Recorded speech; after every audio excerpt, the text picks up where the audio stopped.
पहले राहुल द्विवेदी खड़ा है उस ब्राह्मण के साथ, उस ब्राह्मण को बचाने के लिए। यहाँ से जो कुछ भी करना होगा वो करने के लिए तैयार है और यहाँ का स्वर्ण समाज तैयार है। बनवारी का रूप बनाया श्याम चूड़ी बेचने आया कह देने से भागवत कथावाचक हो गए।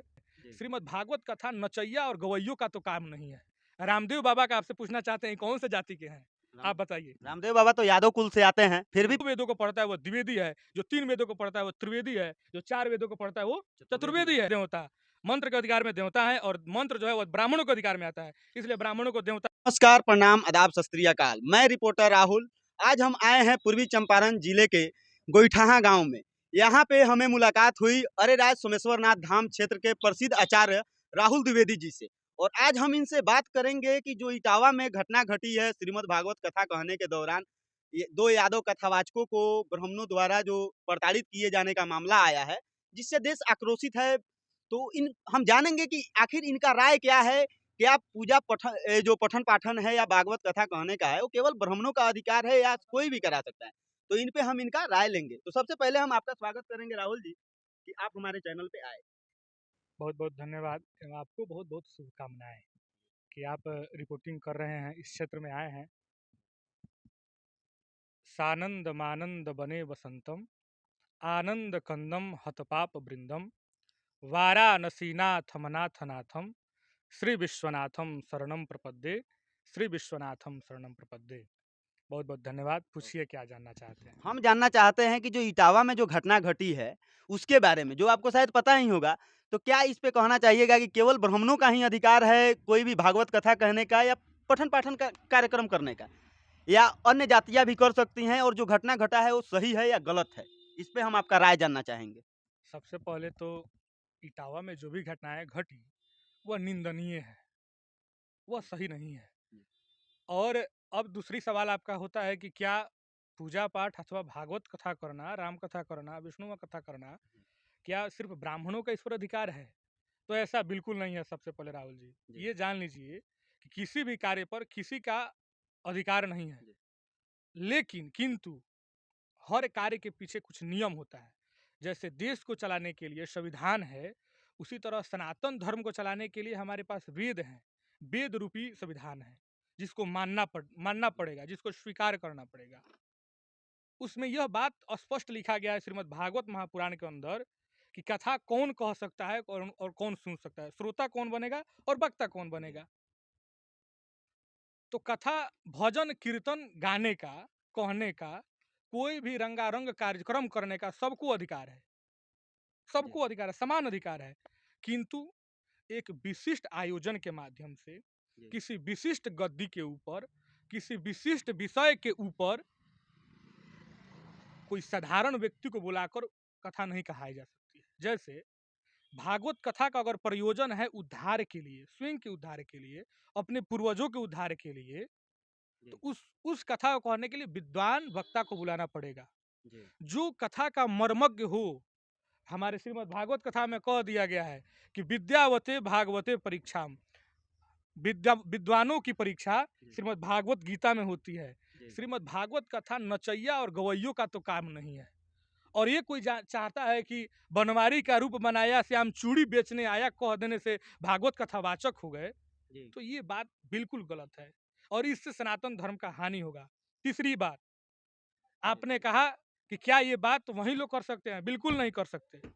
अगर वे लोग कर सकते हैं तो हमारे धर्म, हमारे जाति में ही है।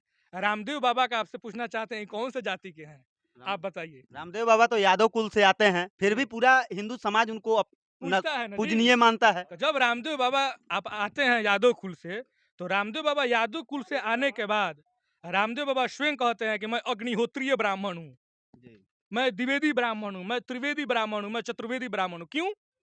क्यों? इसलिए वो कहते हैं कि उनके पास वो सामर्थ्य है कि वो 2 वेदों की बात समझ पाए, वो 3 वेदों को समझ पाए, वे 4 वेदों को। जो 2 वेदों को पढ़ता है वो द्विवेदी है, जो 3 वेदों को पढ़ता है वो त्रिवेदी है, जो 4 वेदों को पढ़ता है वो चतुर्वेदी है। तो रामदेव बाबा ने चारों वेदों का अध्ययन किया है, संकलन किया है, आकलन किया है, इसलिए उनको सारा विश्व पूजता है और हमारे भारत देश के बड़े से बड़े विद्वान, जी। बड़े से बड़े साधु संत जो हैं, सभी लोग रामदेव बाबा के पास नमन करते हैं। जी। तो जातीय व्यवस्था कोई नहीं है, जातीय अंतर्गत कोई नहीं है। लेकिन अगर जाति से उठकर अगर आप उस लायक हैं, तो निश्चित कथा कहिए, ना तो खाली सोच रहे हैं कि बनवारी का रूप बनाया, शाम चूड़ी बेचने आया और कथा कहने बैठ जाइएगा, ढोलक लेके, तो आप कथावाचक नहीं है। इसको हम क्रूर विरोध लेकिन करते हैं। इसमें तो मुद्दा ये है कि आखिर वो जो कथावाचक आए, उनके साथ जो सलूक किया गया, क्या वो सही था? वो वह बिल्कुल नंदनीय था। हमने पहले ही कहा कि वो बिल्कुल नंदनीय था। अपितु हुँ। उनके द्वारा जो 2 आधार कार्ड दिखाया गया, फर्जी आधार कार्ड हाँ। दिखाया गया, अपना परिचय फर्जी बताया गया, जी। यह भी गलत है। अगर वहाँ के कथावाचकों जो वहाँ के आयोजनकर्ता हैं, आयोजनकर्ता के द्वारा गलत काम किया गया, तो ये तो उनमें भी दोष है कि पहले आयोजनकर्ता ने उनका पहले जाँच नहीं किया सही से। हाँ, वो तो और है। जाँच करने में जो आए थे कथा कहने के लिए यादव जी, वो अपना नकली आधार कार्ड दिखाए, जिससे कोई भी दिग्भ्रमित हो सकता है। आपने मेरे बारे में कहा कि मोतिहारी जिला के सोमेश्वर नाथ महादेव क्षेत्र के आचार्य राहुल द्विवेदी हैं। जी। तो आप हमको जानते हैं, यहाँ जी। के 10 लोग जानते हैं, इसलिए अगर हम भी फर्जी आधार कार्ड बना लें, हम उस पर लिख लें फलना-चिलवा, सोहन-तोहन कोई भी नाम रख लें, तो हमको तो लोग उसी नाम से जानेंगे। हाँ, हाँ, ज़रूर। तो इसलिए दोनों दोनों ओर से गलतियाँ हुई हैं। कथावाचक की ओर से भी गलती हुई है, तो आयोजनकर्ता के द्वारा भी गलती हुआ है। जी। अच्छा, एक चीज़ और चल रहा है बिहार में, आदापुर जो क्षेत्र है आप ही के जिले में आता है। उधर पोस्टर बैनर देखने को मिला कि इस गाँव में ब्राह्मणों का प्रवेश वर्जित है। अगर पूजा-पाठ कराते हुए धरे जाते हैं तो दंड दिया जाएगा। तो उस पे आप क्या कहना चाहिएगा कि ब्राह्मण समाज क्या करेगा वैसे गाँव के लोगों के साथ या वैसे क्षेत्र में? सबसे पहले तो आपको ये बता देते हैं कि ये जो भारत देश है, किसी की बपौती नहीं है। किसी की भी बपौती नहीं है और पूरे भारत में मात्र 3 से 4% ब्राह्मण हैं, जी। जो आज देश के बड़े से बड़े पद पर हैं। वह किसी आरक्षण के मोहताज से और किसी के थाली में परोस कर लगाए गए भोजन के स्वरूप नहीं गए हैं। जी। तो कोई अगर ये बॉर्डर लगा दे, ये पोस्टर लगा दे कि आपको इस गांव में पूजा पाठ कराते हुए ब्राह्मणों को देख लिया तो दंड किया जाएगा, तो यहाँ के एसपी साहब जो हैं वो बैठे नहीं रहेंगे, यहाँ की प्रशासन बैठी नहीं रहेगी और यहाँ का स्वर्ण समाज भी बैठे नहीं रहेगा। तो आखिर उस गाँव में जो बैनर लगा है, अगर कोई ब्राह्मण पूजा कराने जाता है तो उसके साथ अगर कुछ होता है, अगर मान लीजिए दुर्घटना ही हो जाए, अचानक चला जाए, तो इससे बचने के लिए ब्राह्मण क्या करेंगे अभी? सबसे पहले हम आपको बता देते हैं, फोकसबाजी अपने जगह पर है और सत्य में अलग जगह पर है। लिखने के लिए कोई होगा एक दो जिसके पास कोई काम नहीं होगा वो कर दिया होगा। ठीक है। अन्यथा अगर ये आधारभूत अगर जमीन पर ऐसी कोई घटनाएं होती है, तो सबसे पहले राहुल द्विवेदी खड़ा है उस ब्राह्मण के साथ, उस ब्राह्मण को बचाने के लिए। यहाँ से जो कुछ भी करना होगा वो करने के लिए तैयार है और यहाँ का स्वर्ण समाज तैयार है। जी। जी। पूरा स्वर्ण समाज आज ब्राह्मणों के साथ है और इस चीज़ पे राहुल द्विवेदी का यही कहना है। और बात जहाँ तक रही कि अगर मान लीजिए उस गाँव में अगर लोग बहिष्कार कर दिए हैं ब्राह्मणों का, तो आगे चल के वे अपने माता-पिता का श्राद्ध, कर्मकांड या शादी-विवाह अपने बच्चों का कैसे करेंगे? सबसे पहले तो जो बहिष्कार किए हैं, हुँ। वे अपने माता-पिता का पहले बहिष्कार करें। वो अपने बाबा और दादी का अपने पूर्वजों का बहिष्कार करें। उनके 7 खानदान, 10 खानदान से ब्राह्मणों का पूजा करते आया है। ब्राह्मण को देवता कहा जाता है। क्यों कहा जाता है? काहे कि ब्राह्मण के अधिकार में आता है मंत्र को बोलना। मंत्र के अधिकार में आता है, मंत्र के अंदर में है देवता। और देवता किसके अधिकार में है? तो ब्राह्मण के अधिकार में है। तस्मात् ब्राह्मण देवता। मंत्र के अधिकार में देवता है और मंत्र जो है वो ब्राह्मणों के अधिकार में आता है। इसलिए ब्राह्मणों को देवता कहा जाता है। किसी के रोक देने से ऐसा कुछ नहीं होगा और होगा तो इसके विषय में और आगे सोचा जाएगा। जी। जी। तो जैसा कि हम लोग बात किए राहुल जी से और बात करके बहुत अच्छा लगा।